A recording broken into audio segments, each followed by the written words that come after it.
Donc, le programme en question, celui pour lequel il n'y a pas de stabilité possible, il n'y a pas de modèle stable, c'est un programme très simple dans lequel on a un littéral P et on a seulement une règle qui nous dit note de P implique P. Si je sais que P est faux, alors P est vrai. Évidemment, celui-là, il n'a pas de modèle stable, mais en même temps, bon. Alors, considérons toutes les interprétations M pour PI, pour le programme PI, tel que P n'appartient pas à M.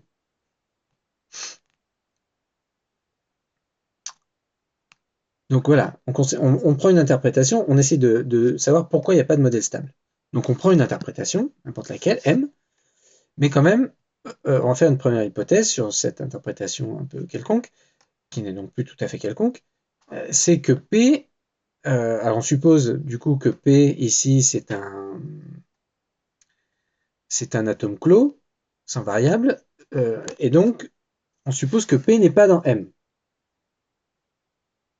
Ok. Alors si P n'est pas dans M, a priori note P est vrai, et donc le corps de 8 est satisfait. Ce qui veut dire que P devrait être vrai.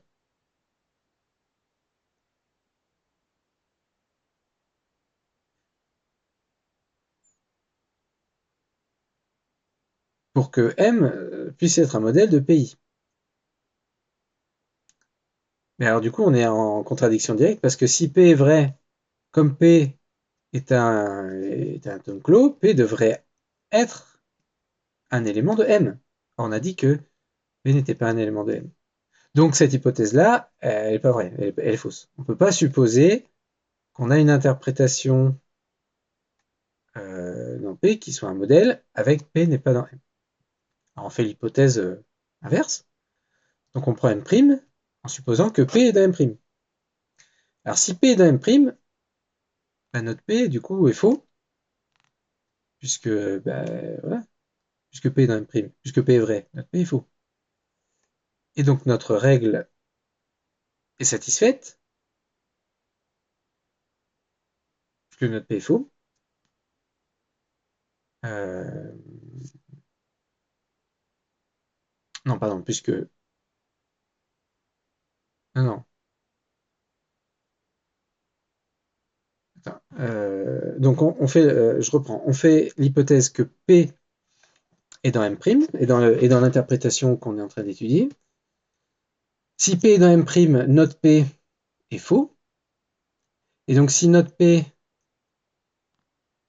est faux, ben en fait la règle est vraie. Puisqu'on sait que quand on a une implication comme ça, si jamais notre P implique P, c'est quoi? C'est non note P ou P. Note P étant faux, non de faux c'est vrai, ou P, mais ça fait vrai. Donc globalement, la règle est vraie. Ok. Et donc, M' est un modèle de PI. C'est mieux que précédemment, il n'y a pas de contradiction. Mais alors, le problème, c'est que c'est pas un modèle stable, parce que le réduit de PI par rapport à M', c'est vide. Et du coup, comment? Le plus petit modèle de Herbrandt d'un tel réduit, c'est l'ensemble vide aussi. Et l'ensemble vide est différent de M', qui contient P. Donc M' n'est pas un modèle stable. Par contre, M' est un modèle. Ça veut dire qu'il y a quand même un modèle. Mais il n'y a pas de modèle stable. Alors si on prend en fait un programme P quelconque, et si on lui ajoute la règle 8 là, du programme PI, avec évidemment P un nouvel atome clos, hein, c'est-à-dire qui se comporte comme un atome propositionnel, en fait, l'ajout de cet atome-là rend le programme, enfin, transforme le programme de telle façon à ce que, en fait, le programme n'a plus, s'il en avait avant, de modèle stable.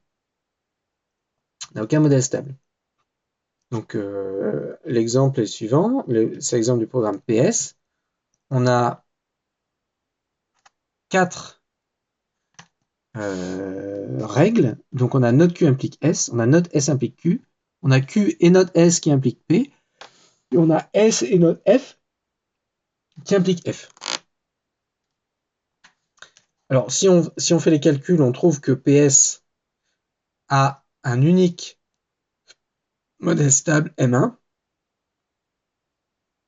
et que ce modèle stable, c'est PQ. Alors que le modèle M2 qui contiendrait uniquement S, lui, n'est pas stable.